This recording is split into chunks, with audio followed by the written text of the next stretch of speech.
Doy la bienvenida, mi nombre es Lautaro, les doy la bienvenida en nombre del Seminario Internacional Teológico Bautista, la RUE, FIET y la GRAM. Estas 4 instituciones nos unimos para poder generar este espacio donde podamos conversar, donde podamos plantear distintas problemáticas, escuchar preguntas, y porque creemos que es un tema muy importante en este tiempo. Así que bienvenidos, bienvenidas, pónganse cómodos. Ahora les cuento a lo que vamos a proponer, ¿sí?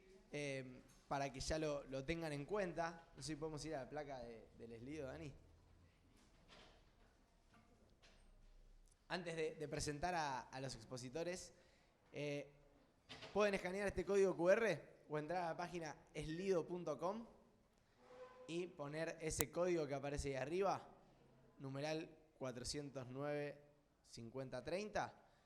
¿Cómo funciona esto? Básicamente, ustedes van a poder ahí escribir las preguntas que les surjan. Puede que ya tengan preguntas para hacer, o a medida que van escuchando les surge una pregunta puntual. Y todos vamos a ir viendo las preguntas que se van escribiendo. Pueden ser anónimas o puedes poner tu nombre. Eso es decisión tuya, no hay ningún problema. Quizás no tenés una pregunta vos para hacer, pero quizás ves una y decís, che, esta está buenísima. La likeás. A medida que esa pregunta suma like, se va rankeando en función del interés de todos nosotros y las podemos ir haciendo a medida que podamos avanzando en esta noche. ¿Sí? ¿Pudieron ir entrando? ¿Sí? ¿Funciona? Bien, perfecto. Bueno, entonces presentamos a los invitados en esta noche. ¿Sí? Los voy a invitar a ya ir pasando a medida que los nombro. ¿Sí? Viviana Barrón, rectora del seminario, es licenciada en Trabajo Social. Fuerte el aplauso. Magíster en Estudios Religiosos, profesora en Educación Superior, doctora y postdoctora en Ciencias Sociales, y es miembro de la Red Mundial de Suicidólogos, y junto con su esposo Jorge, pastorean la Iglesia Bautista de Martín Coronado y son padres de Joaquín. ¿Sí? También quiero presentar a Matías Gutowski, que está con nosotros. Licenciado en Psicología, profesor de esta institución y también de algunas instituciones más, doctorado en Psicología, presidente del capítulo de investigación de salud mental y espiritualidad, titular de la Sociedad Argentina de Salud y Espiritualidad. Actualmente se desempeña como psicólogo clínico, con equipos técnicos interdisciplinarios, y es docente de nivel superior universitario en el ISFI, el seminario y algunas otras instituciones, y junto con su esposa Juliana sirven en la Iglesia Evangélica Bautista Vida y Esperanza de Floresta. También quiero presentar a Guido Bacheta, que está con nosotros.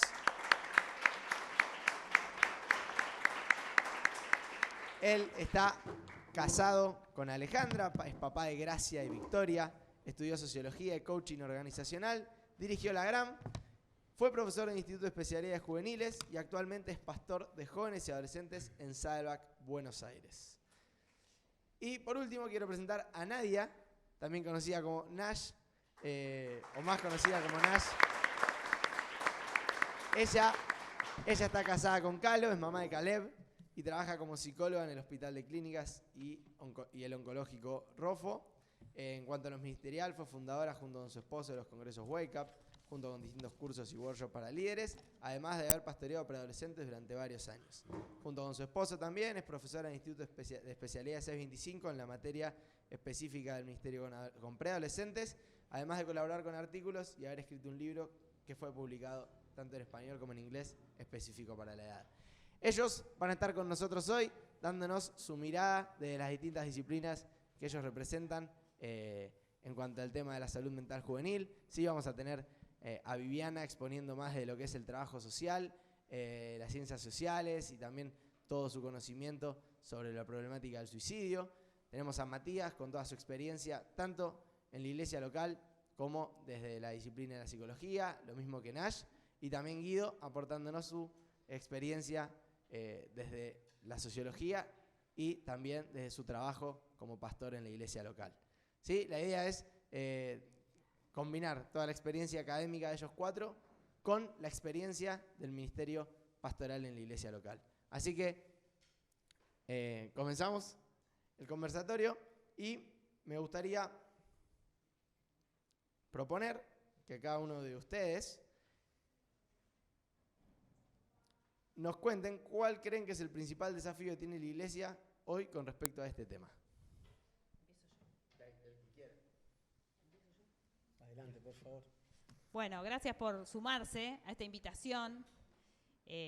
Un poco contarles que la idea de juntarnos a trabajar este tema es porque vemos que hay una profunda necesidad de equipar a la iglesia para atender los temas de salud mental juvenil y nos faltan herramientas. Entonces dijimos, empecemos a trabajar, ¿no? Trabajemos juntos y hagamos esta primera convocatoria y la idea es también sistematizar un poco todo lo que surja hoy de ustedes, las preguntas, los temas de interés. Les vamos a hacer completar más adelante una encuestita ahí para consultar necesidades de sus iglesias. Y un poco el desafío es, el año que viene, seguir ofreciendo espacios de capacitación lo más específica posible a lo que son las necesidades de las iglesias en torno a este tema, ¿no? Desde la mirada de las ciencias sociales, hay muchas cosas que podríamos pensar en cuanto a qué tenemos que tener en cuenta en las iglesias para tener ministerios que apunten a la salud mental, ¿no? Que favorezcan la salud mental de los jóvenes. Creo que uno de los temas que hay que tener en cuenta, que tiene que ver con la época que vivimos, es que estamos en un tiempo donde la meta de la gente o la meta de la vida se orienta hacia ¿qué? ¿Qué es lo más importante para la gente? La felicidad, tal cual. Se trata de ser feliz, ¿sí? Esto los autores de las ciencias sociales lo llaman el imperativo de la felicidad. Hay como un mandato cultural muy fuerte de que el sentido de la vida es ser feliz. Eso tiene muchas implicancias en términos de modos de pensar la propia vida.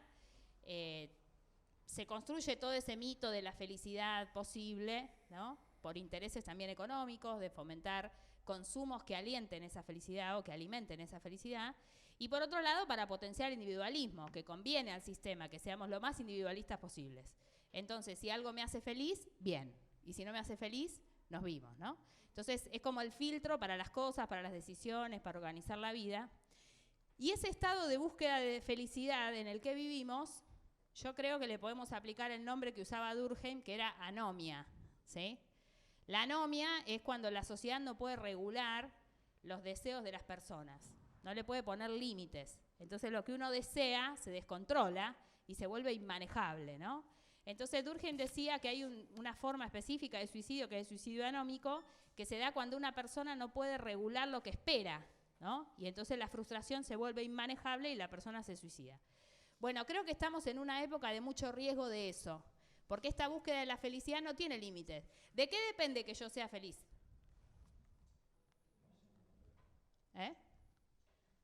¿Qué piensa? Vaya uno a saber. Pero la creencia popular, ¿qué es? ¿De qué depende que yo sea feliz? ¿No? Un poco depende de lo que tengo, del confort al que acceda, ¿sí? Un poco depende de el consumo que haga de ciertos bienes, inclusive de ciertas drogas que me ayuden a sentirme feliz, ¿sí? O de ciertos bienes que apunten a mi supuesta felicidad. Y por otro lado, depende también de mi propio... Esas canciones de Disney, ¿vieron? La fuerza está en tu corazón, dale para adelante. Y entonces acá de tu interior, ¿no? Hay como una superhumanidad capaz de construir la propia felicidad, que es toda una mentira más grande que este mundo, pero bueno, la gente lo cree. Y a veces en las iglesias potenciamos ese mismo mensaje por no hacer una exégesis bíblica profunda, ¿sí? Entonces cuando decimos todo lo puedo en Cristo que me fortalece, quiere decir la fuerza está en tu interior, bueno, con Cristo también, pero es ese mismo mensaje, ¿no? De que todo lo puedes quiere decir que los caprichos de tu supuesta felicidad, Dios está al servicio de eso y los vas a lograr. Y ese mensaje es muy peligroso, porque no es cierto que Dios sigue nuestros caprichos y tampoco es cierto que se puede ser feliz todo el tiempo, ¿no? Por eso creo que lo de la felicidad es un mito muy grande y que pone a la gente en un gran peligro. ¿Por qué? Bueno, por varias cosas. Una de esas es la fragilidad frente a la frustración, ¿no? Se dice que esta generación de adolescentes y jóvenes es una generación de cristal. ¿Por qué? Porque se quiebran, ¿no? Se quiebran de nada, porque no saben asumir las frustraciones, porque les cuesta mucho encontrarse con límites a la felicidad, justamente, que es lo que todo el mundo adulto les estamos enseñando que deben buscar. Entonces tenemos un nivel de hipocresía cultural bastante grande cuando le ponemos ese mote a los jóvenes y en realidad es culpa del clima de época también que ellos sean así. Y nos encontramos con jóvenes que no saben procesar la tristeza, que no saben procesar el enojo, que no saben procesar las frustraciones, que no tienen recursos para asumir eso, ¿no? Y cuando no hay recursos para asumir eso, se ve afectada la salud mental, ¿sí? Profundamente. Entonces, tenemos que ver cómo construir congregaciones que acompañen el dolor, que acompañen la frustración, que acompañen las decepciones, los momentos de bajón, ¿no?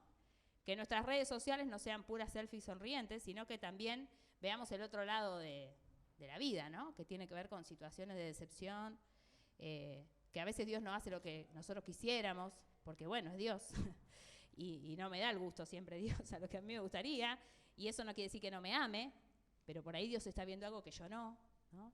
Y bueno, cuestionar un poco esta estructura tan monolítica de pensamiento de que todo está al servicio de la felicidad, y permitir tener recursos para asumir la no felicidad, que es parte de la vida también, ¿no?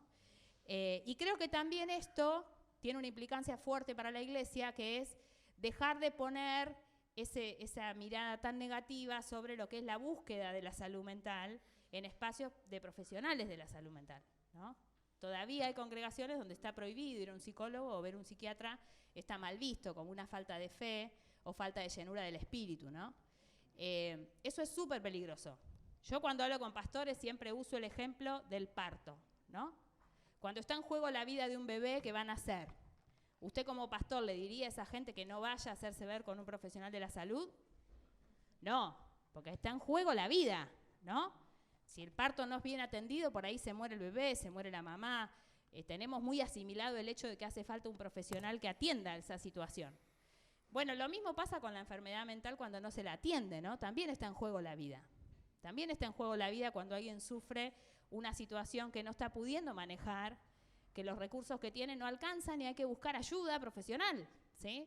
Porque se pone en riesgo la vida también y necesitamos como sacarle ese mote de que ir al dentista está bien, pero ir al psicólogo no.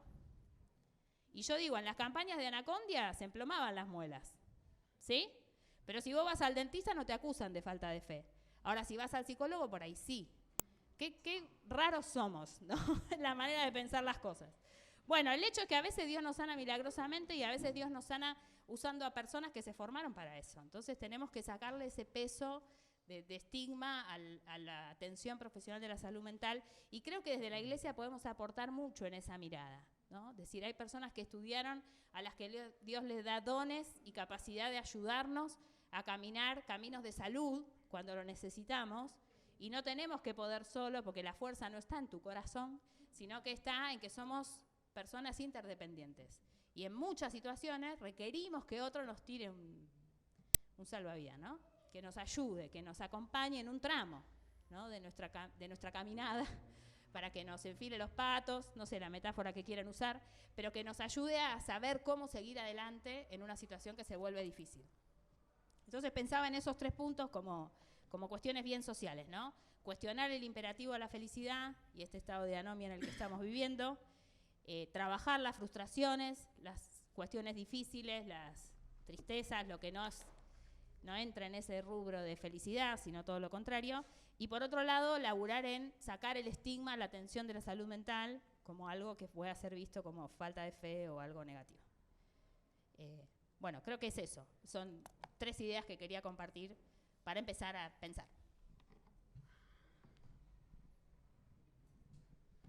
Hola. ¿Cuál era la pregunta?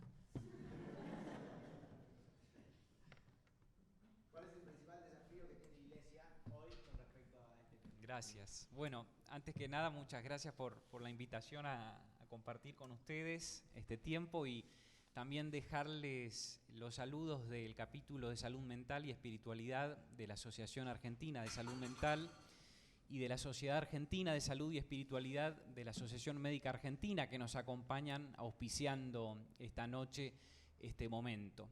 Y lo presentamos también de esta forma porque es importante saber que en muchos de los círculos académicos en la actualidad se está incluyendo la asociación de la espiritualidad y la salud, o la asociación de la espiritualidad y la salud mental como un eje de investigación muy importante. Y ahí estamos nosotros, ¿no? Nosotros somos de alguna manera parte de ese grupo de personas que son estudiadas, que son investigadas, y que, bueno, en algunos casos los resultados son muy lindos, muy favorables, muy positivos, y en otros también, obviamente, de acuerdo a las dificultades que tenemos, como cualquier otro ser humano en el mundo, presentamos algunas otras situaciones. Así que me parece interesante que podamos tener en cuenta este aspecto, porque al investigar o al trabajar temáticas como estas, el mundo en general se está volviendo a pensar acerca de los beneficios que, por ejemplo, la espiritualidad puede traer sobre la salud en general de las personas, o en particular sobre su salud mental. En el mundo, quiero dejarles estos datos, se calcula que por lo menos una de cada cuatro personas padece algún tipo de trastorno o padecimiento mental, ¿no? O sea que de nosotros 4, ustedes después van a decidir, ¿no? Con la votación final deciden, pero de cada 4 personas, una está sufriendo algún padecimiento. En nuestro país, en realidad, es una de cada 3. ¿Sí? Una de cada 3 presenta un problema de salud mental a partir de los 20 años. Nosotros vamos a hablar hoy más un poco de la adolescencia o de la juventud, pero es claro que todo aquello que no trabajamos en la adolescencia o en la juventud, en la vida adulta ya está manifestando esta estadística, ¿no? En el mundo, 1 de cada 7 jóvenes, en este caso adolescentes de 10 a 19 años, padece algún trastorno o padecimiento mental. Estos son datos de la Organización Mundial de la Salud y de la Organización Panamericana de la Salud. O sea que si nosotros nos preguntamos cuál es la relevancia de trabajar estos temas en términos de la congregación o de la iglesia local en la que nos encontramos, tenemos que saber que cada 4, por lo menos una persona, está sufriendo algo, tal vez de manera silenciosa, ¿no? Más invisible, o que nosotros no podemos percibir como sí podemos percibir, decía Viviana, alguna cuestión física, ¿no? O que es más visible. Entonces, con esta estadística, tenemos que ser muy conscientes de lo que a nivel congregacional estamos transitando en un tiempo como este y posterior, por supuesto, a la pandemia. En marzo de este año, específicamente el 2 de marzo de este año, la Organización Mundial de la Salud hizo una revisión de investigaciones acerca de lo que había sucedido en el primer año de la pandemia, o sea, en el 2020. Era, por supuesto, una investigación por sobre otras investigaciones.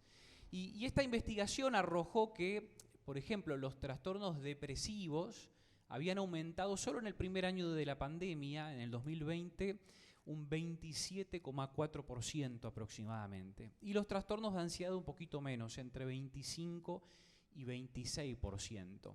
Se calcula, porque de esto todavía no hay datos estadísticos oficiales, que lo que fue el 2021 fue todavía un porcentaje mayor. Y hoy ya estamos en el 2022, casi terminando el 2022, y seguramente nos vamos a encontrar con otras estadísticas porque, bueno, la realidad es que los consultorios, los servicios de salud mental están hoy estallados y, por supuesto, además hay una conciencia mayor acerca del cuidado, ¿no? Ahora, por lo menos 2 o 3 ideas que me gustaría compartir con respecto a la relevancia de este tema en relación a la congregación. Primero, es que el padecimiento mental no necesariamente es irreversible, ¿no? A veces creemos que un diagnóstico es algo que no tiene vuelta atrás, o que la persona no puede recuperarse, o que con un tratamiento adecuado por otras experiencias, o a veces no tan buenas, la conducta de vida, ¿no? Tiene que ver con un apego al profesional o a cuestiones que por ahí nos hacen pensar en tratamientos que no son los más adecuados, ¿no? Pero la realidad es que el padecimiento mental no es irreversible, porque cuando hablamos de padecimiento mental estamos incluyendo a muchísimos grupos de categorías en estos tipos de diagnósticos, y eso hace a que, por supuesto, necesitemos conocer en profundidad cuál es ese diagnóstico, qué es lo que está sucediendo y cuáles son las mejores herramientas para acompañar, no solo desde la perspectiva profesional, sino también ministerial. Históricamente, las personas con padecimiento mental fueron aisladas, ¿no? Y esto está muy estudiado. Lo que sucede hoy es a veces algo parecido, no desde el encierro, sino desde el aislamiento social. Cuando nos enteramos de que alguien está sufriendo, padeciendo alguna situación vinculada al estrés, la ansiedad, algún trastorno del estado del ánimo, por ejemplo, o alguna patología que puede ser más severa, en general, como comunidad, tendemos a catalogarlo, ¿no? A etiquetarlo y decir, tiene esto, ¿no? Y la persona es esto, cuando en realidad está portando un síntoma o está portando, un padecimiento mental, y la persona no es el padecimiento mental. Es algo que tenemos que tener claro, ¿no? Es muy común escuchar decir a la gente es un ansioso, ¿no? O es un depresivo, o es un esquizofrénico, y en realidad la persona no es el diagnóstico. La persona tiene nombre, ¿no? La persona tiene características, es una persona integral que temporalmente, y de acuerdo a los tratamientos que reciba, podrá encontrarse en una situación de salud mejor, ¿no?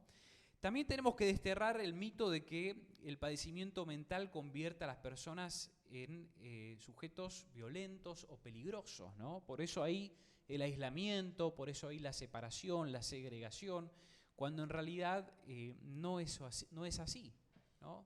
Y a la hora de pensar en la atención, me refiero no solo a la profesional, sino también al acompañamiento pastoral o ministerial. Si tenemos claro que 1 de cada 3 o 1 de cada 4 estamos o vamos a sufrir en algún momento de nuestra vida, porque no estamos exentos, digo mucho menos en este país, porque la salud mental no es una cuestión de la mente, ¿no? Como algo abstracto.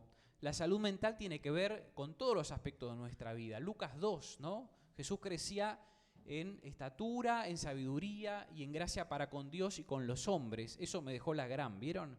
De cuando tenía 13, 14 años. Eso es la salud mental. ¿Por qué? Porque es la integración de todos los aspectos de nuestra vida, incluso los aspectos físicos, biológicos, los sociales, los espirituales, además de los psicológicos, a la hora de pensar nuestra integración. Y bueno, seguramente después podamos seguir charlando o pensando un poquito más algunos de estos aspectos.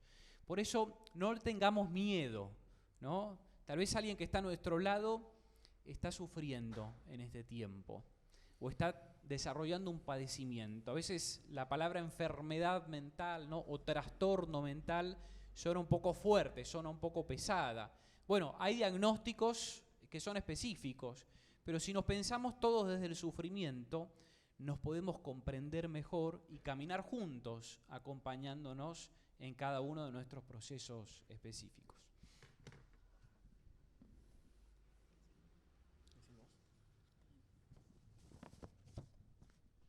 Buenas noches, gracias por la invitación. Qué placer. Estoy para que traigan una picada y quedarnos hasta las 12 de la noche porque de este tema podría estar hablando por horas. ¿Hablamos en general o acotamos a la pregunta en particular? Fluimos. Buenísimo. Gracias a todos por venir. Seguramente están pensando un montón de cosas y seguramente Dios le está hablando a cada uno en particular o están teniendo recuerdos o pensaron en personas, así que los animamos que, más allá de anotar lo que nosotros digamos, que puedan escuchar esa voz interior y escribir eso porque seguramente también por ahí pasa lo más importante. Y aclarar un poquito antes de empezar que todo lo que vamos a compartir tiene que ver también con nuestras propias historias, con nuestra propia salud mental, también nuestros propios atravesamientos, porque si trabajamos en estos temas, primero somos interpelados en nuestras propias subjetividades, porque no somos robots Wikipedia en carta que vienen acá a decir un montón de conocimiento, sino que somos sujetos, somos también personas que conviven en congregaciones, que también atravesamos consultorios, ¿no? Que no estamos solo como profesionales, sino también como pacientes y como humanos, ¿sí? Y creo que todo lo que vamos a hablar desde acá va a ser desde ese lugar, también desde nuestras propias vulnerabilidades como personas, y creo que está bueno que nos pensemos desde ahí. Y me gustaría pensar la psicología desde estas dos vertientes. Por un lado, la cuestión más clínica, ¿no? A veces tenemos ciertos prejuicios con algunas carreras y cuando pensamos en un psicólogo, quizás la primera imagen es que se nos vienen porque somos quizás muchos porteños o vivimos en Argentina, es la imagen del diván, ¿no? Y un psicólogo solo con una persona ahí acostada, asociando, diciendo cosas raras y una persona con una anotadora haciendo dibujitos, ¿no? Como diciendo, ay, estoy cansado, haciendo muñequitos, jugando al ahorcado. Y está bueno también tener esta otra mirada que tiene que ver con la psicología institucional, ¿sí? De la misma forma que las personas tenemos psiquismo, las instituciones también piensan, también tienen una mente, también hay ideas o espacios, ¿no? ¿No les pasa que cuando vienen al seminario quizás hablamos de cierta manera o con cierto lenguaje que en la cancha no va a ser el mismo, o en el supermercado, ¿no? Tenemos como ciertas subjetividades institucionales, por así decirlos. Así que un poco cuando pensaba el aporte en esta invitación es pensarnos no solamente desde lo clínico y lo individual, sino pensarnos desde lo institucional y lo corporativo y ver también qué estamos haciendo con eso. Porque cuando hablamos de salud mental vamos como a lo individual, ¿no? Y pensamos, bueno, la persona, ¿no? Como decían los amigos acá, la persona con un trastorno, la persona, que siempre es otra, ¿no? Nunca soy yo, siempre es el otro, que tiene un problemita, que le está pasando algo. Y me gustaría que pensemos nosotros como un poco, no hablar tanto del joven al que le pasa algo, sino también pensar cómo impacta la iglesia en la salud mental de nuestros jóvenes. Porque estos jóvenes a los que les pasan cosas atraviesan nuestras instituciones y muy probablemente también seamos responsables de algo de lo que les esté pasando, ¿no?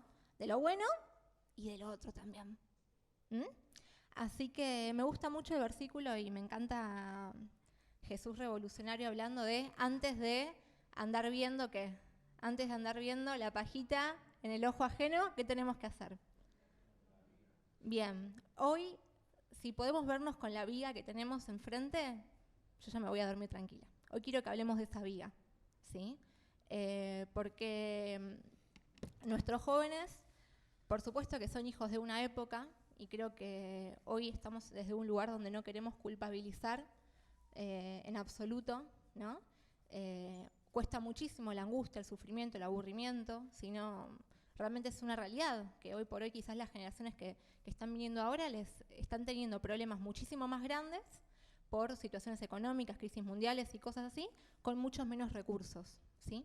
Y es importante entender que la salud no tiene que ver simplemente con los recursos subjetivos de uno, sino con una combinación entre el entorno, ¿no? Y mis propios recursos.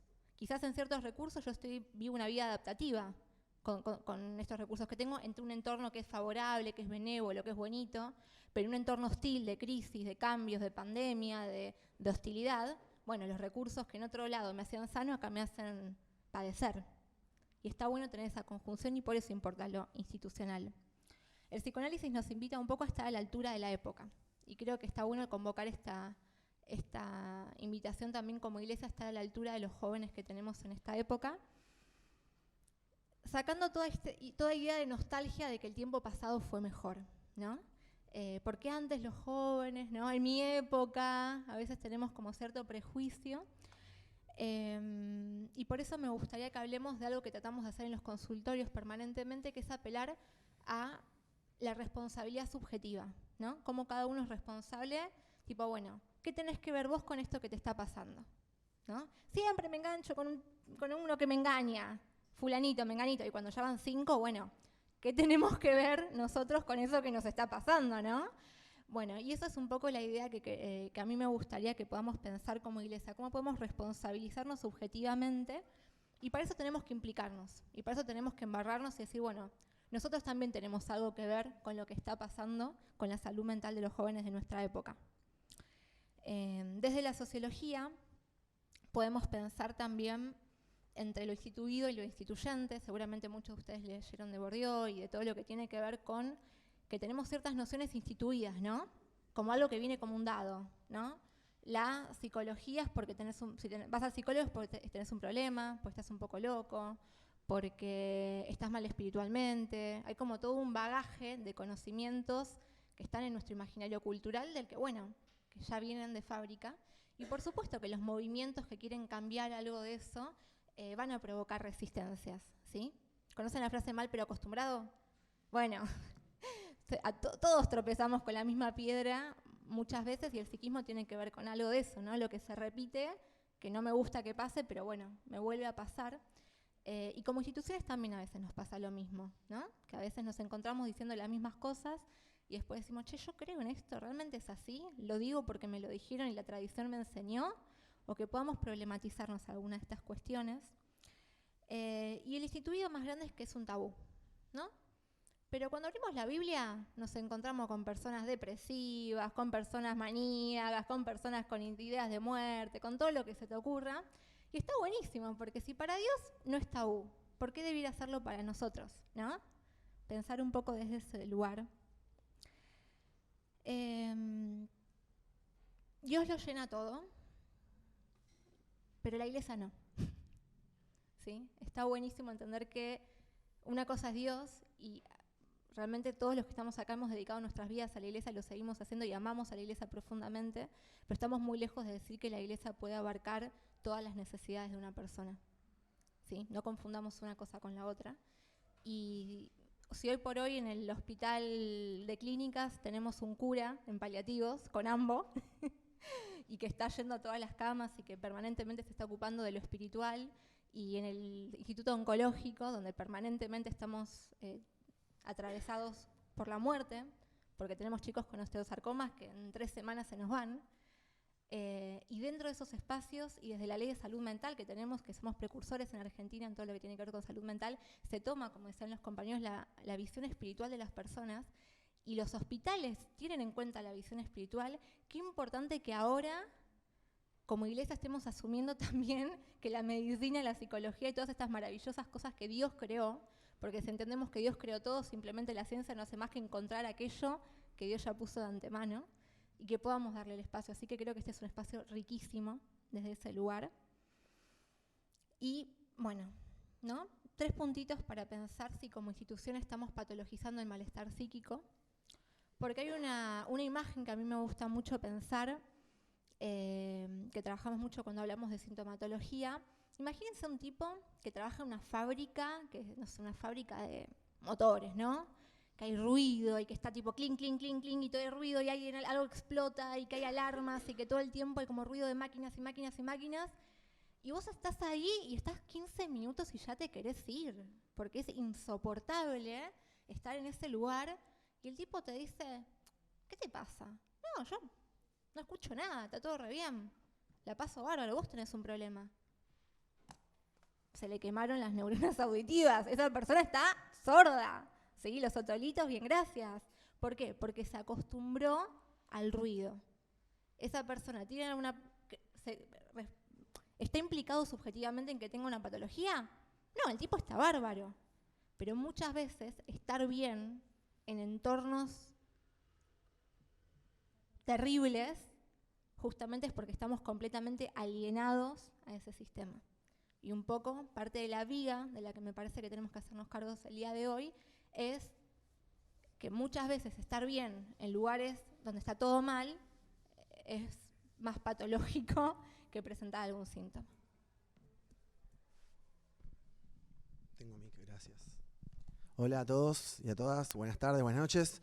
Gracias por la oportunidad, un placer aprender acá junto con mis compañeros. Bueno, sumo algunas cosas a lo que ya fueron aportando para poner más cartas en la mesa y aceptando que este primer punto es exploratorio y estamos como tirando simplemente un montón de data en la mesa que seguramente necesite ser ordenada y probablemente no sea nuestro trabajo, sino el de ustedes hacerlo con sus equipos ministeriales y en sus iglesias, o también podrán escribirnos y podemos estar ahí en una subsiguiente charla. Algunos aportes. ¿Se acordarán Mateo 9 cuando el Señor Jesús dice que vio a las multitudes y tuvo compasión porque las vio desamparadas y dispersas como ovejas que no tienen pastor? Pienso que siempre que uno mire las multitudes y mire y preste atención, siempre va a haber desamparo. No hay multitudes sin desamparo. Cuando miramos a los jóvenes, en este momento hacemos un recorte y encontramos este desamparo en particular, ¿no? Lo que tiene que ver con la salud mental. Y el desamparo es como una cierta, justamente desamparo, es como estar a la intemperie, es como estar desprotegido. es justamente no estar bajo techo de algo que justamente nos provee una sensación de seguridad, de protección, de estabilidad. Y una palabra muy, muy estudiada en la literatura de estos últimos años, especialmente en el campo sociológico, es la palabra incertidumbre.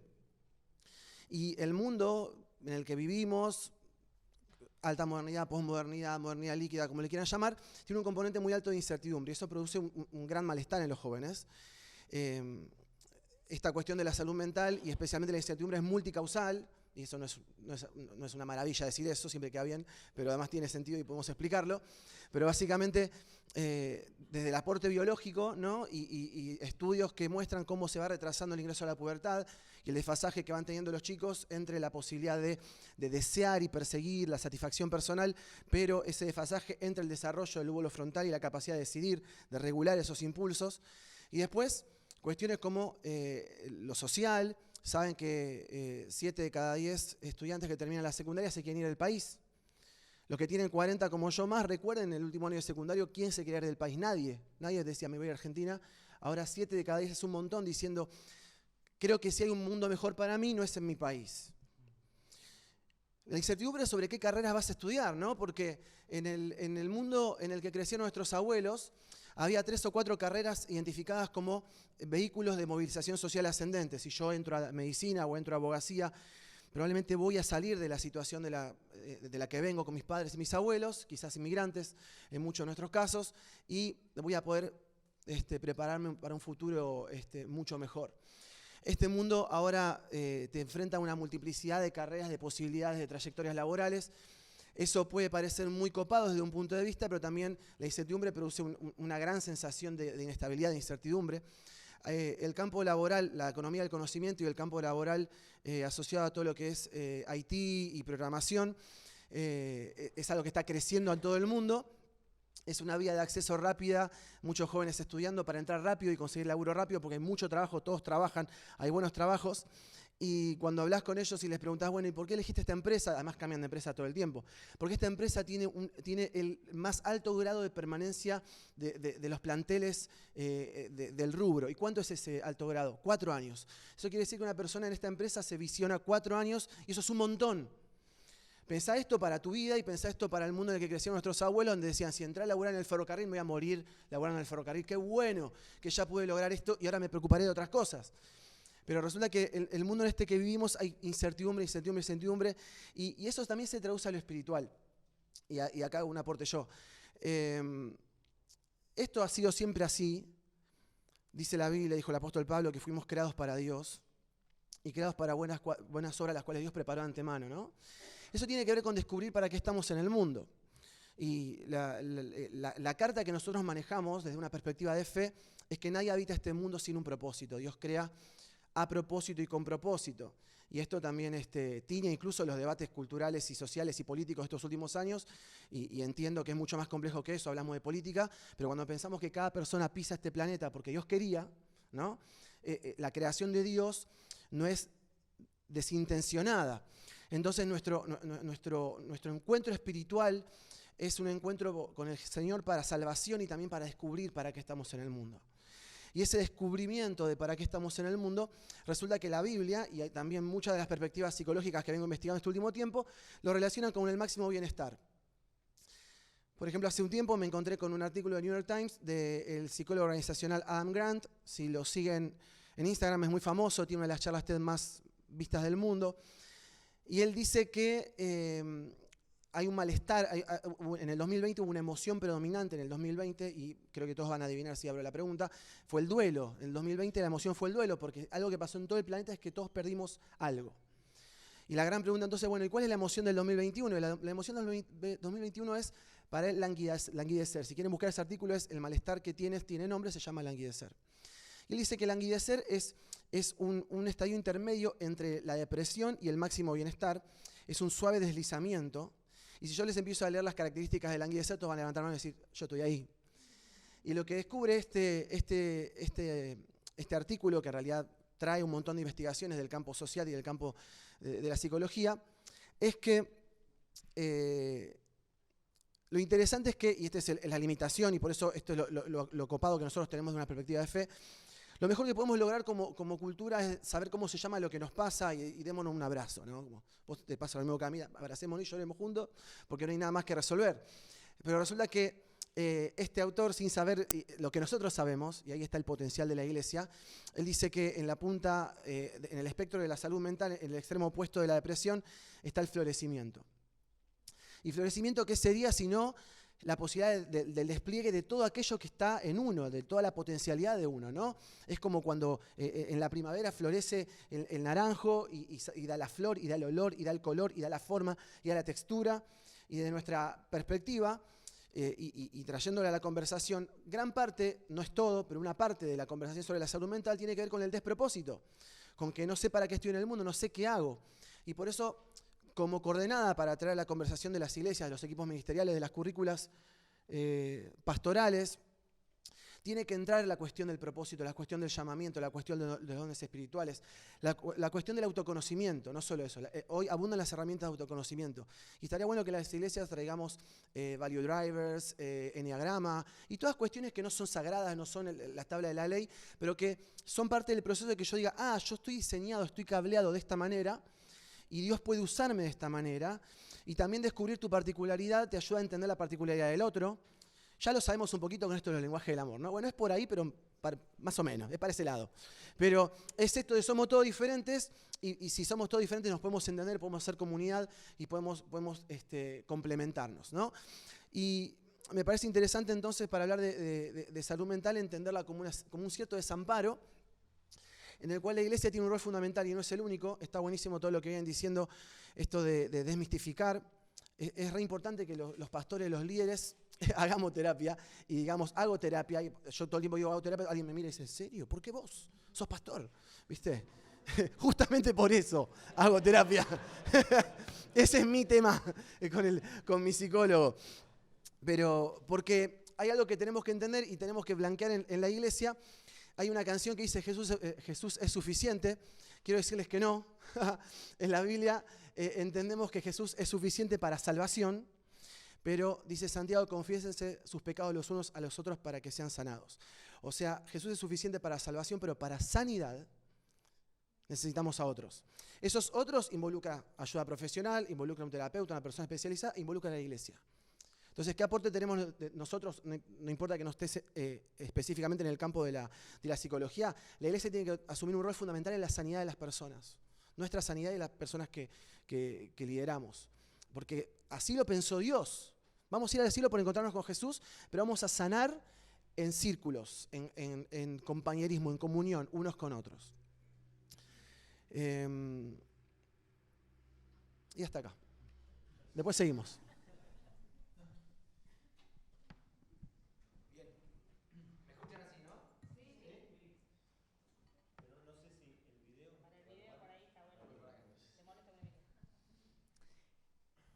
Va una pregunta que está acá rankeando fuerte, que es desde la experiencia ministerial y pastoral de cada uno, y también desde todo lo que fueron aportando, ¿no? ¿A partir de cuándo, de qué o cuándo creemos que existe un problema de salud mental que requiere ayuda profesional? O sea, a partir de la tarea pastoral, ¿cuándo identificar que quizá hay que buscar ayuda profesional? ¿Y qué paradigmas necesitamos romper en esa relación iglesia-profesionales? ¿Abro yo? Así que rompemos el orden. Yo como pastor no lo sé y por eso pregunto.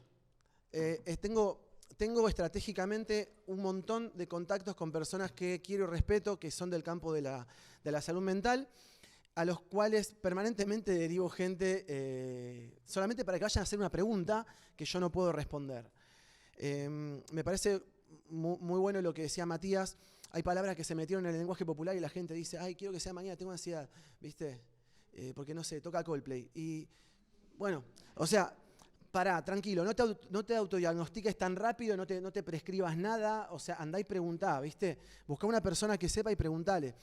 Entonces, en mi caso fue, ahora hablando desde el campo de la pastoral, es entender que la pastoral es, en muchos de los casos, el disparador, el punto de partida, el nexo de conexión entre una persona y otra persona, especialmente en este caso profesionales de la salud mental, porque claramente yo no tengo las herramientas ni pretendo tener todas las herramientas para poder decir vos tenés un problema de salud mental.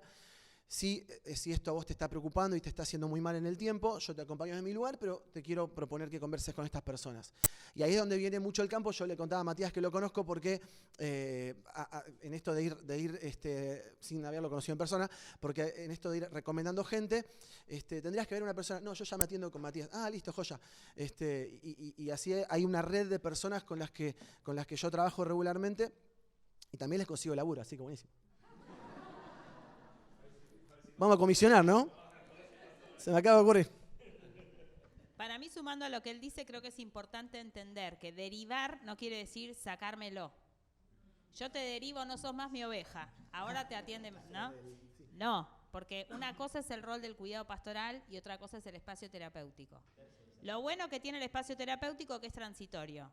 Y lo bueno que tiene el espacio pastoral que es crónico. Uno nunca deja de tener que cuidar pastoralmente, ¿sí? Entonces, en realidad, el trabajo con otros que saben ayudarnos en un momento en el que nosotros nos damos cuenta, yo creo que uno se da cuenta cuando llegó como acompañante pastoral al propio límite, que la persona te está contando algo con lo que no está pudiendo y vos no sabés cómo ayudarle. O no entendés bien qué es lo que le pasa, o te parece que lo está sobredimensionando, o la persona misma se está poniendo un nombre, como decía Guido, de algo que vos decís, no me parece que vaya por ahí.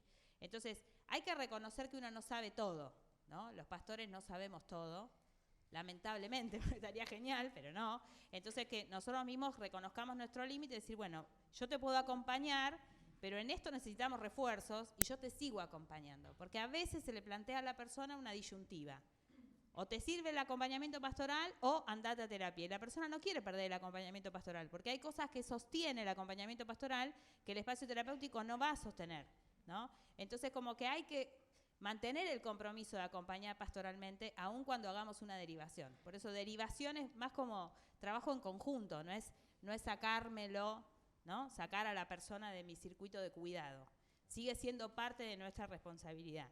En la medida que uno puede, desde las intervenciones pastorales, está bueno estar en contacto con los terapeutas que intervienen, porque estamos trabajando con una misma persona, ¿no? Entonces, si podemos hacer contacto, pedir nosotros también sugerencias, ¿qué es lo que yo puedo sumar, ¿no? ¿Cómo puedo ayudar y qué es lo que no tengo que hacer? Porque por ahí alguien que trabaja en el consultorio desde la terapia nos dice, mira, esto mejor no lo hagan, mejor hagan esto le está haciendo bien a la persona, esto le está haciendo daño. Entonces uno también va aprendiendo, ¿no? Como acompañante pastoral. Sumo un poquito más. 2 cuestiones. En primer lugar, que en la pastoral y también en la salud estamos permanentemente pivoteando entre el para todos y el caso por caso. ¿Sí? Creo que esa es una tensión que la puede ver cualquiera de ustedes que son líderes en el discipulado. Decir, bueno, con esta generación funcionaba tal música, tal dinámica, tal cosa, y con esta no. O con tal grupo, ¿no? Y de repente uno dice, bueno, permanentemente me cambian los papeles.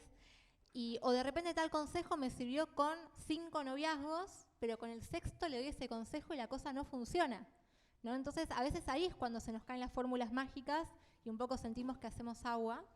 Y creo que está bueno comprender esto, ¿no? Muchas veces hacemos doctrina, ¿no? De ciertas fórmulas y quizás está buenísimo, ¿no? Para la mayoría, pero eso no significa que para ese caso singular, con esas coordenadas, con esa estructura psíquica, con esa familia, con ese acontecimiento que pasó, con ese duelo en proceso, sea lo adecuado, ¿sí?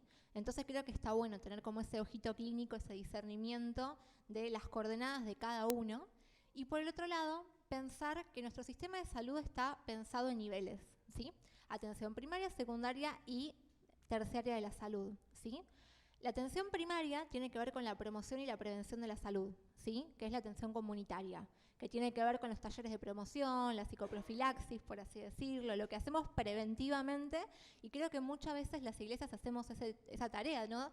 Todo lo que trabajamos con suicidio, justamente trabajamos para que no se den las condiciones para que justamente haya una persona que piense el suicidio como una alternativa. Entonces hacemos prevención. Después tenemos la atención secundaria, que tiene que ver con el consultorio, que es lo que hablamos un poquito, que es asociamos salud mental directamente al consultorio. Y después la atención especializada, que tiene que ver con un monovalente, una internación de guardia, con algo sumamente específico, con ya un diagnóstico y una cuestión de salud mental un poquito de mayor complejidad, ¿sí? Entonces, creo que está bueno pensar las derivaciones no solo directamente al segundo nivel del sistema, sino pensarla de entrada, ¿no? Como ver como congregación cómo podemos entender que quizás en el segundo nivel ya tengo algo más específico, pero que también salud es prevenir, ¿no? Y salud es justamente que no se den las condiciones para el trastorno.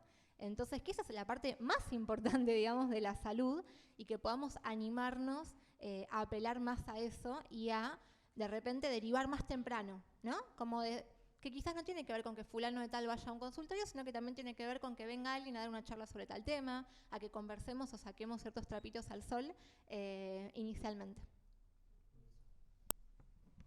Sí, sumo a pensar en esto a la complementariedad, ¿no?, entre la iglesia local y los sistemas de salud, que son muy importantes, porque la iglesia también es parte, en otras palabras, de ese sistema de salud. De otra manera, desde otra perspectiva, así como un médico tiene una función, una psicóloga tiene una función, un acompañante terapéutico tiene un rol, una función para los que se preparan, la iglesia también y quienes trabajamos sirviendo al Señor en distintos roles, tenemos también funciones específicas que es importante comprender, respetar y entender. Lo que a veces nos sucede es que no conocemos cuál es nuestro rol o nuestra función.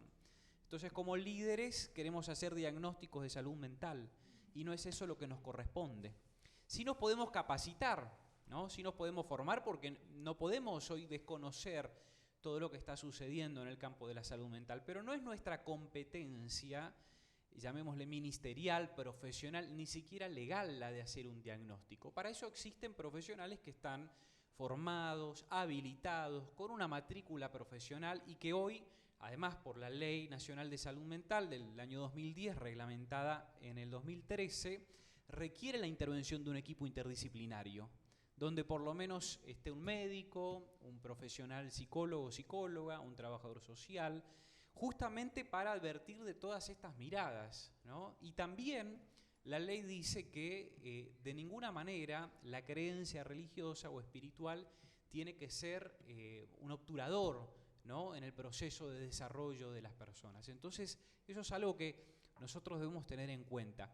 Y sí es importante que a la hora de conocer algo más acerca de estos temas podamos capacitarnos, ¿no? Recién decía la colega, ¿no?, cuando hay alguien que está, ¿no?, 1, 2, 3, 4, 5, 6, 10 veces y nosotros le damos con el versículo, ¿no?, de Pablo que dice el aguijón y entonces el aguijón en la carne y el aguijón en la carne, bueno, por ahí es algo que con una atención en salud mental se puede resolver, ¿no? Pero nosotros le damos con el aguijón, ¿no?, casi como condenándolo a que la persona se muera con el aguijón, porque si Pablo se murió con el aguijón, ¿cómo vos no te vas a morir con el aguijón? No, pará, hagamos, digamos, una interconsulta, una derivación, chequeemos esto, ¿no? Y formémonos, ¿no? Formémonos. Hace varios meses se hizo una consulta desde la institución bautista para revisar justamente muchas de estas problemáticas y desde el seminario abrimos un espacio de capacitación muy puntual, muy específico sobre algunas temáticas y la realidad es que hubo una convocatoria muy interesante porque estos temas hoy requieren mucha más profundización. Así que no dejemos de capacitarnos. Los profesionales no dejan de capacitarse. Los profesionales no dejan de formarse. Mucho más nosotros que estamos en general atendiendo en la pastoral muchísimos más temas, a veces más generales, a veces más específicos, requieren de nosotros una formación permanente. Surge también una pregunta relacionada con esto, que es cómo puedo sugerirle a un joven o proponerle a un joven que busque ayuda terapéutica o, en el caso de un adolescente, un preadolescente, cómo puedo, qué tips, qué maneras, o si no debo yo, si se puede o no se puede, cómo puedo hablar con la familia o impulsar a la familia a buscar ayuda profesional en esa situación. Lo primero que se me ocurre es lo que ya comentamos, que es no puedo recomendar algo que no conozco. Es como te dijera, no sabes qué bueno que está este bizcochuelo de chocolate. ¿Lo probaste? No. Y qué sé yo. Creo que si realmente queremos hacernos preguntas, está bueno también empezar por ver si nosotros queremos atravesar también alguna experiencia, ¿sí? Que como decía Vino, salud mental no es un tratamiento para decir tengo que estar 20 años hablando, pero por lo menos acercarnos con un profesional o con alguien que esté en esa y poder tomarnos un café y poder ver un poco cómo lo vivimos en carne propia, ¿sí? Creo que está bueno también porque muchas veces nos vamos a encontrar con preguntas o con resistencias que digan, no, pero me da miedo esto, no sé lo otro, y uno le va a decir, y yo tengo las mismas dudas que vos. Entonces quizás sea a veces como podemos hablar desde la vulnerabilidad, ¿no? Creo que, no sé si todos nos analizamos, pero creo que sí, poder hablar desde nuestras propias experiencias, desde cómo nos ha servido, cómo nos ha ayudado, las resistencias que tenemos, ¿sí? Salud mental es resistencial, totalmente resistencial, es el área de la salud, digamos, que más cuesta en cuanto a la adhesión de los tratamientos, porque nadie quiere saber de eso, ¿sí? Nosotros mismos, yo misma muchas veces no quiero saber de eso que me está pasando. Entonces, creo que está bueno que partamos de esa base, ¿sí? Que siempre va a generar resistencias, ¿sí? Por más que reviva Freud, va a tener resistencias, ¿sí? Y está buenísimo trabajarlo, creo que desde la vulnerabilidad y también desde la propia experiencia de vida. Mi experiencia con pastoral de adolescentes es que he tenido que evangelizar más a padres que a adolescentes con la salud mental. De hecho, puedo recordar fácilmente 5 o 6 conversaciones donde un chico o una chica me dijo, ya le pedí un montón de veces a mi viejo que me mande al psicólogo y no me quiere mandar. Creo que la barrera con los adolescentes se rompió un montón. En mi caso, por lo menos digo, no lo generalizo, en mi caso la conversación sigue siendo con los X y para arriba, pero con los adolescentes hay mucha más apertura a esta idea de vulnerabilidad, de que estoy medio roto, de que necesito ayuda y que puede ser un psicólogo. Sí, hay un cambio generacional también muy importante en este sentido. Si bien Buenos Aires, el Gran Buenos Aires, tiene una cultura de ir al terapeuta, básicamente, a diferencia de lo que sucede al interior de nuestro país, la realidad es que hay un cambio generacional. Pero también es interesante saber que en general cuando las personas tenemos problemas, y esto está de alguna manera estudiado, a quien primero recurrimos es a nuestro líder espiritual, religioso, pastor, pastora, como quieras llamarlo, ¿sí? Entonces, si nosotros como líderes, como responsables, como colaboradores con nuestros adolescentes, podemos naturalizar la necesidad de acompañar en estos procesos, va a ser más fácil ese puente, ¿no? Esa conexión entre una necesidad y un recurso existente. Porque si por ahí viene de afuera, no, sería bueno, y no sé si iría, pero si desde ese reconocimiento también espiritual que se le da a estos espacios, nosotros podemos acompañar a nuestros adolescentes y jóvenes, seguramente más rápido conectemos la necesidad con él o los recursos.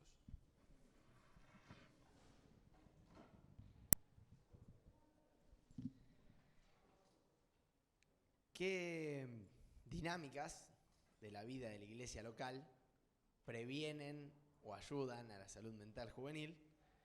Pero también, ¿qué dinámicas de la vida de una iglesia local pueden afectar la salud mental juvenil? ¿Y qué pasa cuando es la iglesia la que justamente genera una herida en la vida de algún joven o adolescente? ¿Empiezo yo? Bueno, creo que la iglesia puede aportar mucho con relaciones sanas intergeneracionales. En general, adolescentes y jóvenes se están distanciando de sus papás, si los tienen o quien ocupe esa figura. Y está bueno que en la iglesia encuentren adultos referentes, interesados, con quien pueden interactuar de manera sana, ¿no? Creo que eso aporta mucho a la salud mental. Tener a quien pedir ayuda, tener espacio de intimidad, tener con quien conversar de lo que nos pasa, lo que nos cuesta, está muy bueno. Y del mismo modo, del lado de lo que hace daño, también hace daño liderazgos autoritarios, violentos, demasiada rigidez, el legalismo, ¿no? Que son estructuras que dañan a las personas, que les ponen mucha carga. Todo lo que uno puede asociar con los fariseos del tiempo de Jesús, digamos, todo eso que en nuestra iglesia tiene versiones contemporáneas, no está bueno para la salud mental de nadie, para los jóvenes tampoco, y muchas veces uno encuentra a jóvenes que sufren mucho por eso, ¿no? Por los altos niveles de exigencia y cierta intolerancia a los errores, una lectura muy dura frente a las equivocaciones, ¿no? Todo eso no ayuda porque le hace a la persona sentirse muy mal y no poder reconstruirse después de haberse equivocado. Me parece que cuanto más nos vamos del lado del legalismo, más nos alejamos de lo que sea saludable, ¿no? Entonces el equilibrio ahí siempre es un desafío para la iglesia.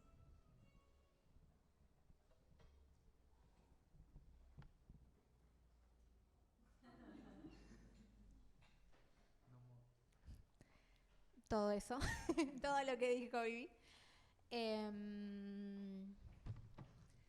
Bien, creo que desde lo positivo lo sabemos, ¿no? Por algo estamos acá.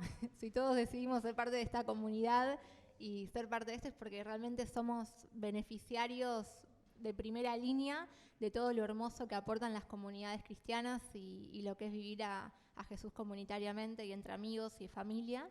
Entonces creo que sabemos entornos seguros, no sentirnos juzgados, básicamente todo lo que lleve a amarnos mejor y más los unos a los otros. Y quizás, bueno, repensar un poquito nuestras tradiciones. Está buenísimo que Jesús cuando vino a la tierra con los únicos que se peleó fue con los religiosos, ¿no? Y si hay algo que por lo menos como familia nos orientó más en estos últimos años para pensar la pastoral y el trabajo con las congregaciones fue tengamos más cuidado. Como iglesia, por lo general, fuimos criados en una norma donde teníamos que tener cuidado con ser pecadores, ¿no? El corazoncito negro, el rojo, todos somos hijos de la escuela dominical y tenemos podemos hacer la oración de fe, la tenemos incorporada, hemos hecho obras de teatro, todos nos hemos vestido de árbol en algún momento de nuestras vidas, tenemos súper en claro que el pecado está mal y que hay que tener mucho cuidado de no tener corazón negro para tener corazón rojito y hermoso. Bárbaro. Y algo que está buenísimo, pero creo que algo de lo que nos marcó a nosotros singularmente, insisto, no hago doctrina de esto, sino como lo vimos como familia, es quizás no es tan peligroso ser pecado, porque en todo caso Jesús resolvió el tema, más peligroso es ser religioso. Y nosotros tenemos más miedo de ser religiosos que de pecar. Y con esa misma mirada abordamos a nuestros adolescentes, a nuestros a los jóvenes, a las congregaciones que trabajamos, porque del pecado te salva Jesús, de la religión, no sé, ¿no? Como que Jesús vino a darle sopapos justamente a esos. Fue bondadoso con el pecador, pero fue más picante con el levita y el fariseo. Y eso creo que tiene que ver la vida de la que veníamos hablando. Tenemos como iglesia una idea de que los malos son los de afuera, los del mundo, ¿no? Y si alguien se va de mi congregación o se cambia de congregación, de repente se convierte en uno de los de afuera. Porque los de afuera no es simplemente los que no son cristianos o los que no. No, el de afuera del cartel del lugar donde yo me congrego, ya algo le pasó, por algo, algo habrá hecho. Hay mucho de eso circulando en todas nuestras congregaciones. Y creo que esa es una idea que enferma mucho, ¿no? Que los malos son los de afuera, no importa de dónde. Creo que también los egos producen mucho daño y tenemos que entender que nuestra divinidad se encarnó. Y muchas veces hablamos de lo divino de Jesús y nos olvidamos de lo humano. Y creo que ese fue el milagro más grande de la existencia de Jesús, ¿no? Dios hecho persona. Entonces la humildad, digamos, es lo que más nos va a sanar en todas las áreas y lo opuesto a eso es lo que más nos va a enfermar. Y por otro lado, bueno, ya hablamos de la autonomía de pensamiento y sabemos lo que es lo contrario a eso. Pero también quiero hablar de las diversidades. Jesús fue un Jesús de los márgenes, ¿no? De las viudas, de los leprosos. Y creo que hoy por hoy algo que podemos aprender de los jóvenes es el amor y el respeto que tienen a todas las personas. No a las que se parecen no, a todas. Y eso implica un montón de diversidades políticas, de ideología, de orientaciones sexuales, de un montón de cuestiones. Y creo que justamente una de las cosas mejores que tienen nuestros jóvenes es que les es más fácil amar a personas que a generaciones pasadas les cuesta un poco más amar, y creo que tenemos que aprender de eso, y que ahí puede ser uno de los efectos sanadores más grandes que tengamos como iglesia local hoy en día. Lauti, ¿hay una pregunta sobre cosas prácticas para la iglesia local? ¿O fue esta pregunta? Ay, pero... No, dale, entonces, cuando venga esa pregunta. ¿Qué cosas prácticas?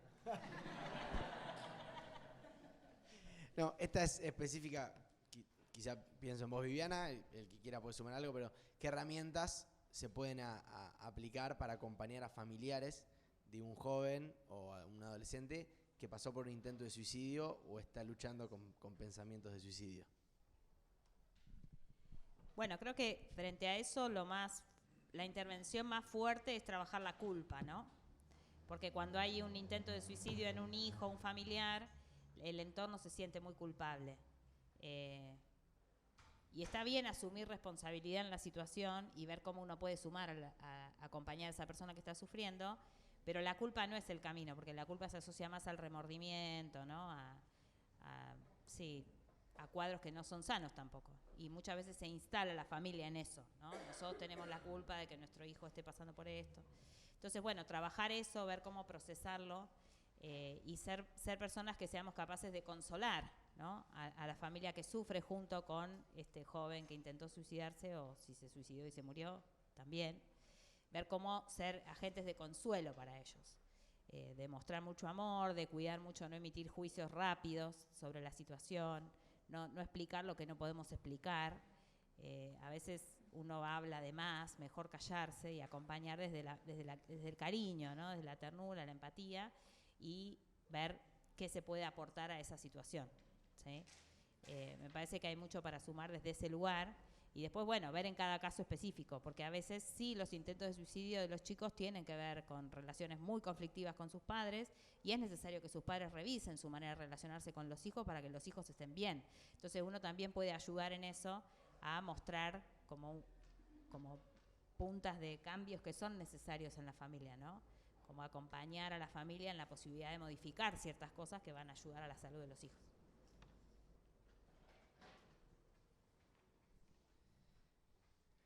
Nash, una pregunta sobre la preadolescencia. Dice, alguien pregunta sobre el fenómeno que observa en cuanto a los preadolescentes, sobre una visión de la vida quizá oscura, negra o desencantada del futuro. ¿Lo ves así? ¿Crees que pasa? Pueden obviamente aportar todos. ¿Creen que pasa? ¿Cómo ayudar a los preadolescentes a enamorarse de lo que viene? Bueno, los preadolescentes no salen de los repollos, ¿no? Y los trae la cigüeña, ¿no? Como que todos somos un poco productos de ciertos ámbitos. La pregunta apunta como que los preadolescentes la ven muy oscura. Claro, o sea, ¿alguien identifica eso en la preadolescencia? Uh-huh. Bien, la preadolescencia, digamos, si vamos a hablar desde lo que es la psicología, la salud mental, es una especie de nuevo nacimiento, ¿sí? Es como es un momento de regeneración completa donde todo lo que más o menos tenía armado durante un periodo de latencia, no sé si vieron la película Intensamente. Bueno, vean esa película porque es para siempre, para trabajar con familias, con padres. Es cuando básicamente alguien toca un botoncito que se llama pubertad y se va todo al demonio, ¿no? Viene el apocalipsis. Entonces, no sé a cuántos de ustedes les gustaría volver a ser preadolescente. ¿Quiénes de ustedes ponen su foto de preadolescente en sus perfiles de Instagram? Todos somos niños tiernos y de repente somos jóvenes facheros, ¿viste? Como que en el medio se nos borraron los archivos. Bueno, si nos sinceramos, ninguno de nosotros quiere volver a esa edad, ni a tener esas caras, ni todo lo que nos pasaba en esa época.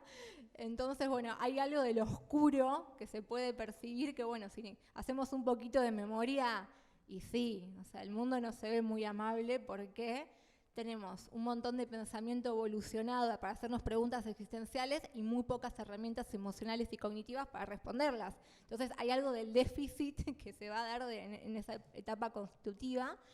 Y yo creo que por sobre todas las cosas, los líderes, pastores y familias de pre, por sobre todas las cosas tienen que acompañar y poner el cuerpo ahí, ¿no? Como que no podemos tapar y decir, bueno, todo es color de rosas porque minga, es un bajón en un montón de aspectos, y creo que está bueno poder tolerar nosotros ese sufrimiento y ese padecimiento y poder ser empáticos, ¿no? Porque si vamos muy rápido a decir no pasa nada y la palmadita, vamos a estar invalidando esos pensamientos, y no tenemos que olvidar que esos pensamientos los preadolescentes los dicen desde esa visión de la vida, ¿sí? Donde tengo un montón de preguntas, no tengo las herramientas y ahora qué hago. Entonces creo que validar esa oscuridad es un primer paso buenísimo, ¿no? Como decir, se te acabó el mundo porque perdió, no sé, River se fue a la B, la chica que te gusta no sé qué cosa, tenés menos followers de lo que sea. Bueno, eso es el problema más grande que tiene ese preadolescente, ¿sí? Y creo que está bueno que desde la antropología el etnocentrismo tiene que ver con tomar un grupo social como norma, ¿no?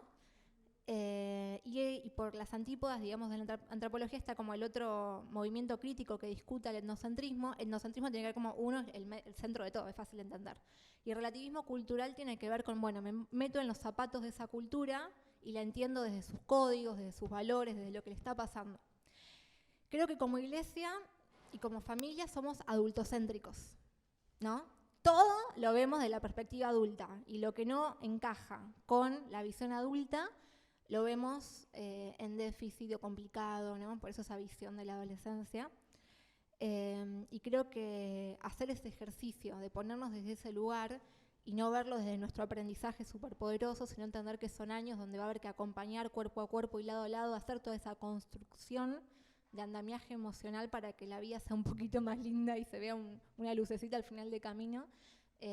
No es fácil, es muy complicado, pero es un camino maravilloso.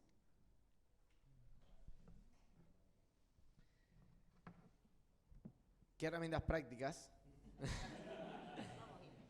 pueden sugerir, pueden proponer o nos pueden contar a partir de sus experiencias en el desarrollo de dinámicas de iglesia local sanas o ministerios juveniles o de adolescentes o de preadolescentes o a cómo entrenar líderes? Bueno, lo que ustedes de su experiencia y su conocimiento crean que nos puede sumar a la tarea de semana a semana en nuestras iglesias locales. Bueno, antes de que Guido hable, quiero vincular la anteúltima, la otra, ¿cómo se dice? La anterior a la antepenúltima y la última pregunta con un tema que está asociado a esto, ¿no? Como adultos, ¿no? Jóvenes adultos o los que, bueno, transitan ya la adultez, a veces nos encontramos con una forma de vida con muchas personalidades, ¿no? Que en definitiva quieren decir máscaras, ¿no? Tenemos una personalidad en un lugar, otra en otro, y esto no tiene que ver con que nuestra identidad está dividida, sino con los roles muchas veces que cumplimos en diferentes lugares, ¿no? Entonces nos acostumbramos a dar también mensajes que son distintos, diferentes. Y con los adolescentes, con los preadolescentes, esto es un asunto muy complejo, ¿no? Es como, con mi esposa durante muchos años trabajamos en el liderazgo de adolescentes y jóvenes y después también en la pastoral. Entonces, la prédica era, tenemos que formarnos en las universidades para alcanzar los lugares donde hoy no estamos. Y entonces, en la reunión de jóvenes, muchos adolescentes no estaban. Nos venían a preguntar, ¿pero por qué no están? Y están estudiando, le respondíamos nosotros. Pero si tienen que estar acá, no, están estudiando. Digo, nosotros no le podemos dar un doble mensaje. Si nosotros estamos formando a las personas que en distintos ámbitos van a ser de influencia o van a pastorear a esas generaciones, hoy no están acá, pero estamos orando por esas personas y las estamos acompañando. Porque pastorear no es que vengan a la reunión de jóvenes, ¿sí? Entonces, mucho cuidado debemos tener, enlazando un poquito con esta pregunta, con lo que se conoce como dobles mensajes, ¿no? El famoso haz lo que yo digo, pero no lo que yo hago. Y a veces en la vida adulta nos terminamos acostumbrando a los dobles mensajes. Y tenemos que ser muy cuidadosos con esto para, primero, ser personas íntegras, porque es a eso a lo que Dios nos convocó. Pero segundo, tener en cuenta que los adolescentes nos están evaluando todo el tiempo. De esto hablábamos un poco antes de empezar, ¿no? nos están confrontando todo el tiempo con esa realidad. Entonces no podemos decir algo y después estar recriminando algo por lo que hemos predicado, ¿no? O estimulado a hacer. Entonces, si hay algo que en la salud mental es fundamental, es que seamos coherentes, ¿no? Coherentes entre lo que decimos y lo que hacemos. Y ahí viene Guido. No me levante tanto el precio que después decepciono, ¿viste? Lo mío es chiquito, es simple. Me dan ganas de debatir con vos con lo que acabas de decir, que estuvo espectacular. Pero no, lo hacemos después. Me parece que está, bueno, a mí me preocupaba mucho, no sé cuánto tiempo quedaba, y me preocupaba que después de anfoldear todo el tema un montón, bueno, vayamos a algunas cosas que nos sirva para llevarnos a cada uno a su casa, ¿no? Y cuando digo casa, digo iglesia local. Yo quisiera decir que dos coordenadas para empezar son dos encuentros, un encuentro con lo sagrado y un encuentro con los otros. Y lo que voy a decir va a parecer recontra resuelto, tengo las ideas reclaras, lo que estoy haciendo semana a semana es ver cómo se hace esto en lo práctico y tratando de elucidarlo, y es difícil, pero básicamente 2 o 3 cosas. Encuentro con lo sagrado. Esta generación no va a hacer mucho tiempo lo que no tenga sentido para sí. Quizás nosotros y la generación de nuestros padres podían ir toda la vida a la iglesia y vos preguntarle, ¿y a vos qué te pasa? ¿Qué sé yo? No pasa nada. Pero están mis amigos. Esta generación, si no tiene sentido lo que hace, rápidamente lo va a dejar de hacer. Y básicamente es importante que tengan un encuentro con lo sagrado. A mí me parece re interesante decir esto en el Seminario Bautista. Tenemos que lograr un acuerdo, no importa cuál sea tu tradición religiosa, tu iglesia local, la tradición en la que te inscribís.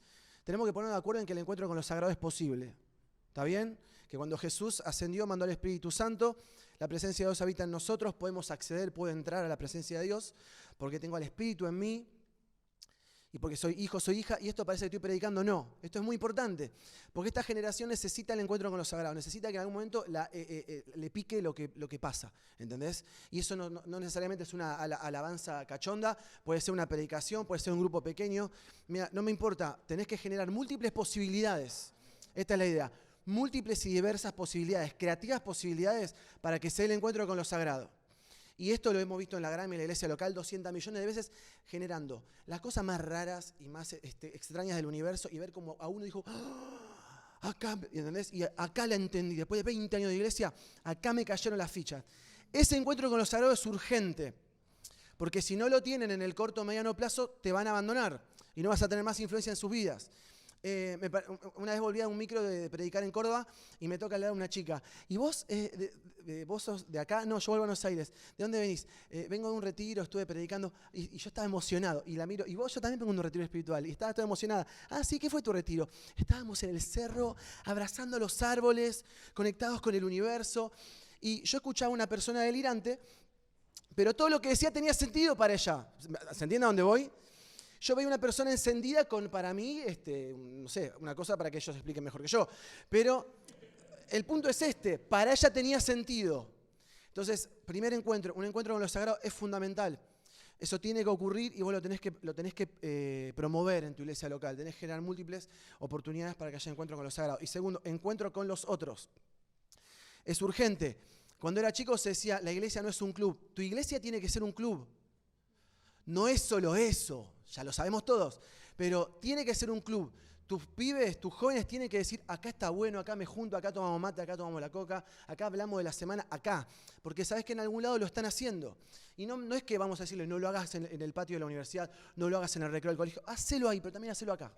Y este lugar tiene que ser copado, y tiene que ser cálido, y tiene que ser amable, y tiene que generar oportunidades para que se encuentre con otros y con vos. Pastoral no es predicación, pastoral es cuidado. Entonces vos tenés que estar en ese lugar, en ese contexto, para jugar al uno, para charlar, para tomar la coca, porque los jóvenes y los adolescentes, más que los jóvenes, ellos, la imagen es esta. Vos tenés que estar parado del lado de afuera de la casa porque ellos levantan la persiana y si vos estás parado ahí, mirás para adentro. ¿Se entiende más o menos la imagen?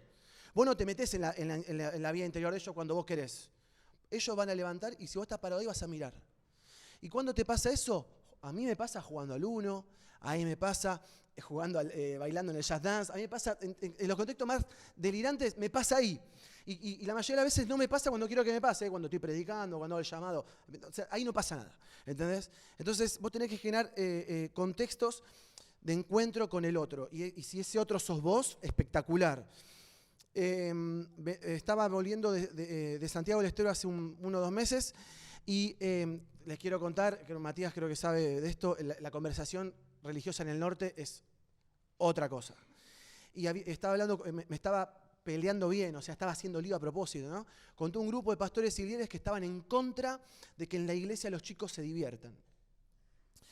Y resulta que uno de los líderes eso me agarró después y me dijo, estoy re mal porque yo lo que más me gusta hacer es a los chicos jugar, es que se encuentren en el juego. Y de hecho voy a la universidad y estudio recreación y hago materias de que no soy ingeniero del tipo, pero me meto en la carrera de educación física y estudio esas materias porque quiero generar herramientas para que los adolescentes de mi congregación se divierten, se encuentren. Pero hubo una reunión de equipo y la conversación de todos menos fue que lo que él hacía no tenía sentido, que en vez de perder tiempo en hacerlos jugar, prediquemos más la palabra de Dios.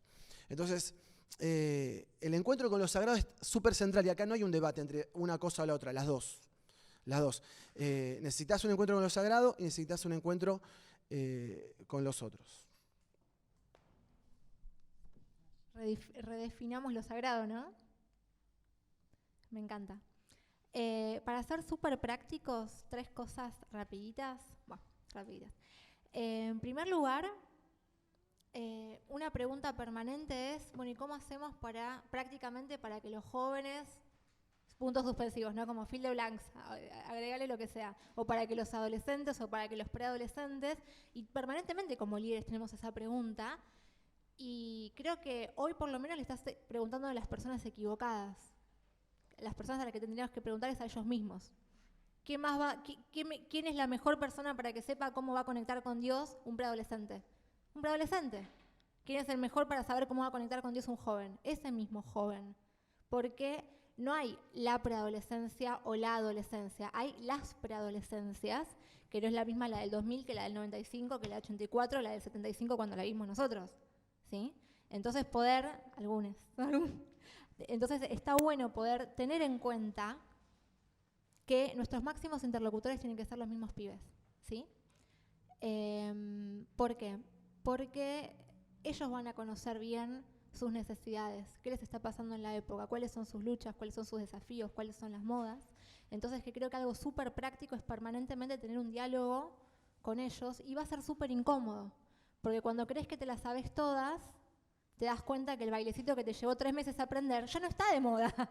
Y ahora es otro. Y vos decís, pero estuve 3 meses aprendiéndome ese, pero ese ya fue. Y ahora tenés que aprenderte un freestyle de no sé qué. Y es súper incómodo. Bienvenidas a esa incomodidad de que ellos sean los que más tengamos que escuchar para saber por dónde ir. ¿Sí? Otra cuestión importante es tener en cuenta que nosotros queremos decirle a esta generación que Cristo habita en ellos, porque esa es nuestra creencia, ¿o no? ¿Estamos de acuerdo? ¿Cristo está en un adolescente, en un pre, en un niño, en un adulto?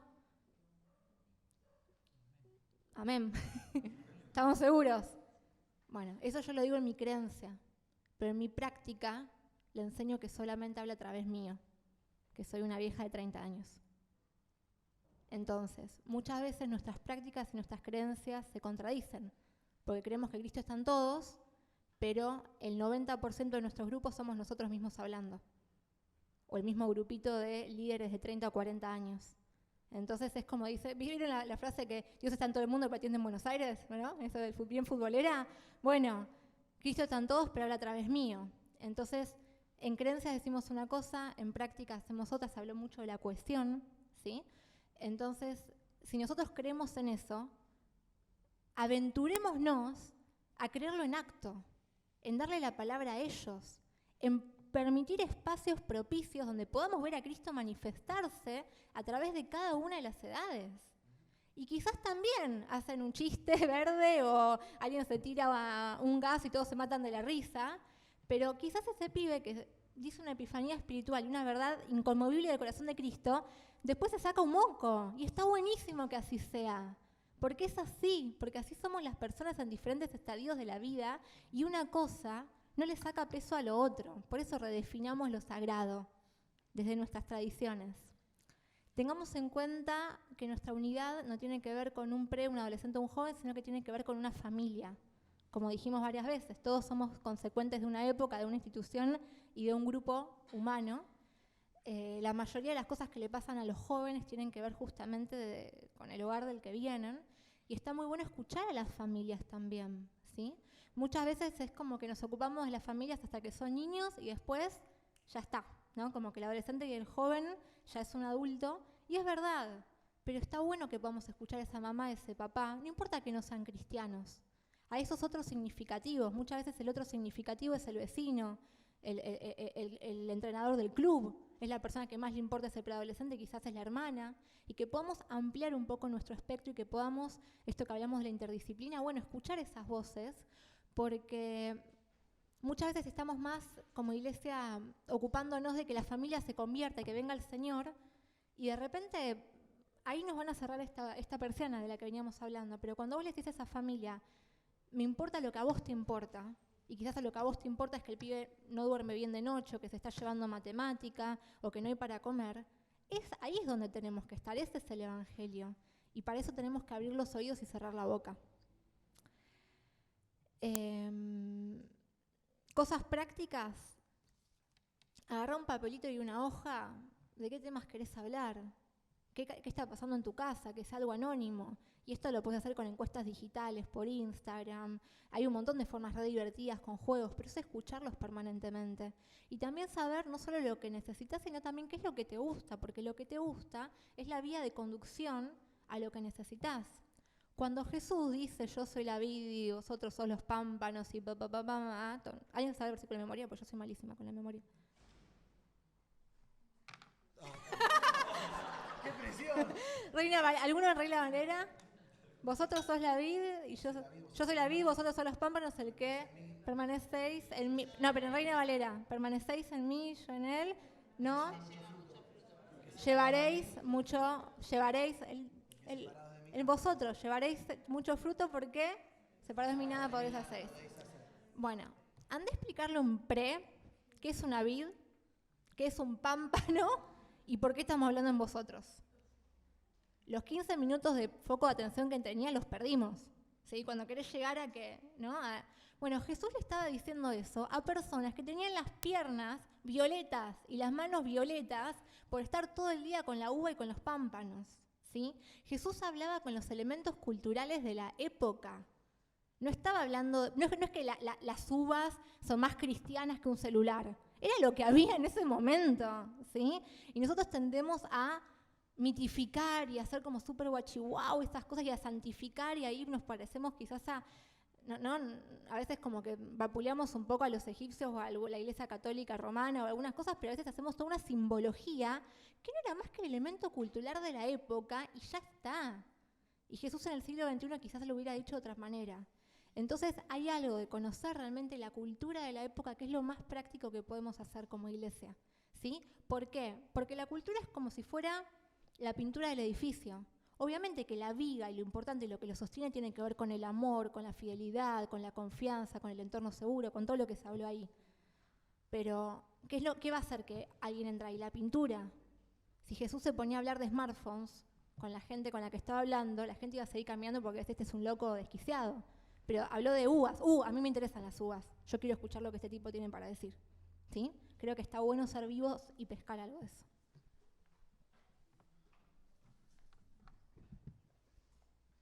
Bueno, estamos cerrando. No sé si quieren tomar un minutito para decir alguna última cosa que les haya quedado ahí guardado. Perdón si no pudimos cubrir todas las preguntas.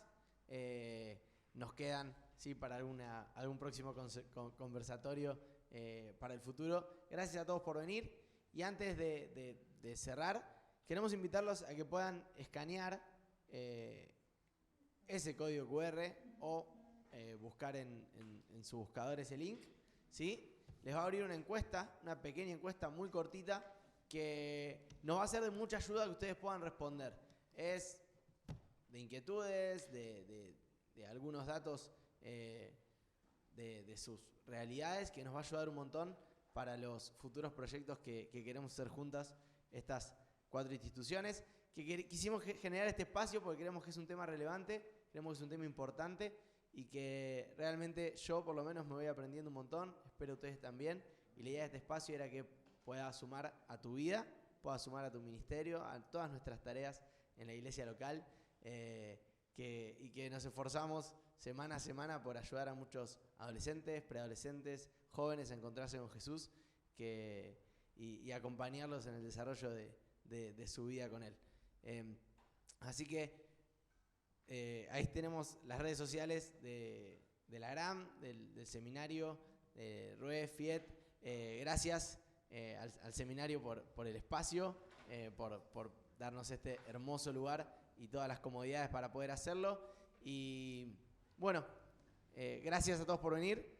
Esperamos que haya sumado, que se hayan podido ir con preguntas, algunas respuestas, algunas cosas prácticas para seguir. Y bueno, la idea de esto es que a partir de esto puedan surgir distintas propuestas que puedan seguir enriqueciendo nuestra tarea ministerial orientadas a este tema. Así que estén atentos, atentas y bueno, estamos en contacto para cualquier cosa. Gracias a todos y buenas noches.